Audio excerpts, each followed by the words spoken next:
Isang lalaki arestado sa bansang Kuwait matapos nitong looban o magdeklara ng hold up sa isang money exchange gamit ang peking baril. At ang suspect kinilala ng Kuwait Police na isang Filipino nationality or isang kababayan nating Pinoy.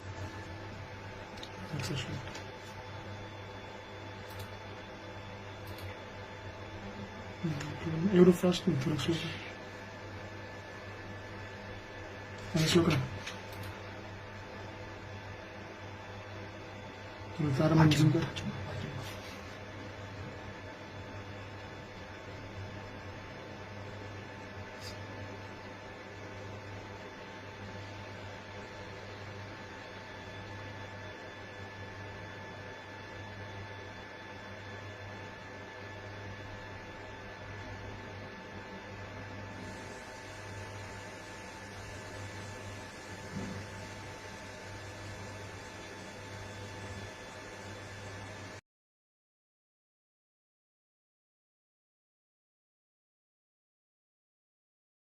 Anyari sa'yo kabayan, alam kong hindi mo yan magagawa ng walang mabigat na dahilan. Siguro lulong ka sa droga o kaya naman ay malaking problema sa pera or lulong sa sugal. Sa unang tingin nga ay hindi mo akalaing Pilipino dahil napakalaking tao, pero kapag titignan mo ang kanyang mukha at mga mata, ay talagang masasabi mong kababayan nating Pinoy. Hintayin natin ang reaksyon dito ng DMW at ng Migrant Workers Office sa bansang Kuwait. Samantala, kamakailan may post ang isang kababayan natin sa Saudi Arabia sa Batha, tinangay ang kanilang grocery or tinangay ang kanilang trolley na may lamang grocery. At nang tingnan sa CCTV, na find out or nakita na ang suspect ay isang kababayan din nating Pinoy. Grabe naman to.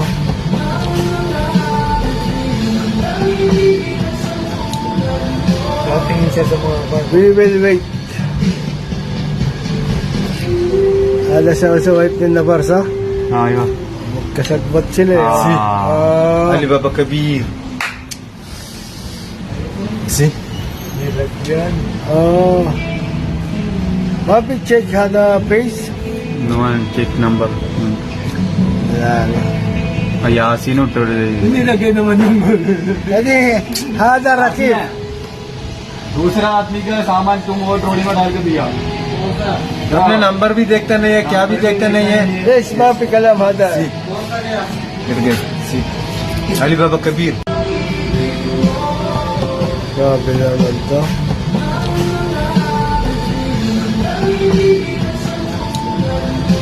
Tingin siya sa mga bag. We will wait. Alas ako sa wife din na Barsa. aywa Kasagbat sila eh. Alibaba Kabir. Si? Nilagyan. Papi check hada face. no one check number Wala na. Yasin uttar Nilagay naman yung Kasi hada rakib. दूसरा आदमी का सामान तुम वो ट्रॉली में डाल के दिया अपने नंबर भी देखता नहीं है, क्या भी देखता नहीं है. Yes, papi kalam hada. Alibaba Kabir. Sikat na sikat ang mga Pinoy ngayon sa ibang bansa dahil kamakailan isa din kababayan natin Pilipina ang pinaghahanap ng isang may-ari ng jewelry shop sa Hong Kong dahil tinangay naman ito ang isang alahas matapos itong nagkunwaring bibili sa isang jewelry shop. Nagkawat sa may nagnakaw sa Pepo sa Central, yung Royal Central Jewelry. Ito nung Sunday lang to nangyari, ha. Shift later. When Sunday. this Sunday again, haba. 先走。 Kamusta tong ano? 先走啦，呢個是樣啦，呢個換條對天，佢貼白燒，貼灰， Ay. 貼灰，1 point in the hand 啊，6 point in the hand，one hand 你見到，1 hand，so 2 in the hand，put 1 10 to 10，1 to try， Oh my God. Hindi ka na siya. 呀，佢對天啊嘛，Ay. 見到嘛，跟住 how to try，how to try， Very 跟 expert. 住 put inside。 Ay, yeah, very expert. Put inside, yeah. Around 10,000 over 10,000。 Oh my goodness. The police comes already.係啊。 If the police catch already, Go to report. It's the report. Maybe coming with it. Yeah. Oh my goodness. Mga madam, ito yung nangyaring nakawan nung Sunday sa Worldwide sa Royal Central Jewelry. So, sinum namin yung video para makita ng malinaw paano ang ginawa ni ating pagnanakaw. Tumalikod si Rubin, kumuha si ate ng 3 necklace, itinago yung isa. Kung mapapansin nyo, ayun, yung may tag. So, binalik niya yung isa kay Rubin, and then yung isa hawak niya para sukatin. Yung isa nasa loob ng kamay niya, kaya nakatikom. So, sabay sukat sa salamin, sabay tago nung isa. Ayun. So, yun. Pag harap niya, nakabuka na yung kanyang kamay kasi naitago niya na yung isa sa loob ng kanyang katawan. Tapos yung isa, yun kunwari ang napili niya, ibinalik niya kay Rubin. So, ayan. Maglalabas siya ng pera kasi nakapili na siya kunwari ng alahas. So, ang sabi kasi daw dyan, ang kwento nila sa akin, ang hinahanap daw talaga ni ate is makakapal na alahas. Kasi, ang suot daw ni ate na mga alahas dyan nung pumasok is, ang kakapal ng kanyang kwintas, eye-catching talaga siya. Kumbaga, iisipin mo talaga siya yung buyer. Kasi marami siyang suot na alahas. Kaya si ma'am that time busy rin siya sa paghahanap ng makakapal na alahas para ipakita kay ate. Kaya talagang nilansin niya yung mga tao. Pero dahil nga tumalikod dyan si Rubin, kaya nakuhanan talaga siya.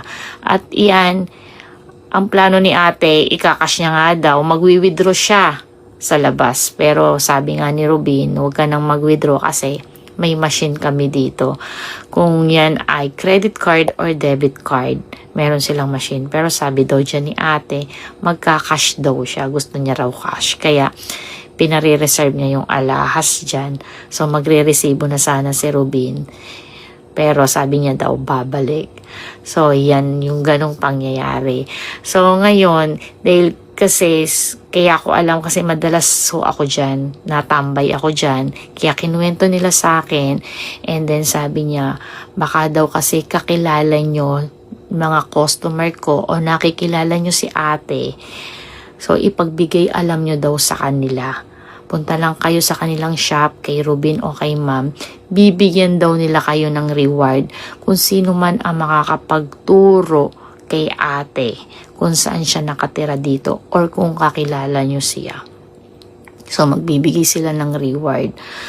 At na po yan, nakapile na yung case niya. May case number na po yan. Ang masasabi ko na lang, paano nyo nasisikmura yan mga kabayan, pinapakain nyo sa inyong pamilya na galing pa sa nakaw at dumadayo pa kayo sa ibang bansa.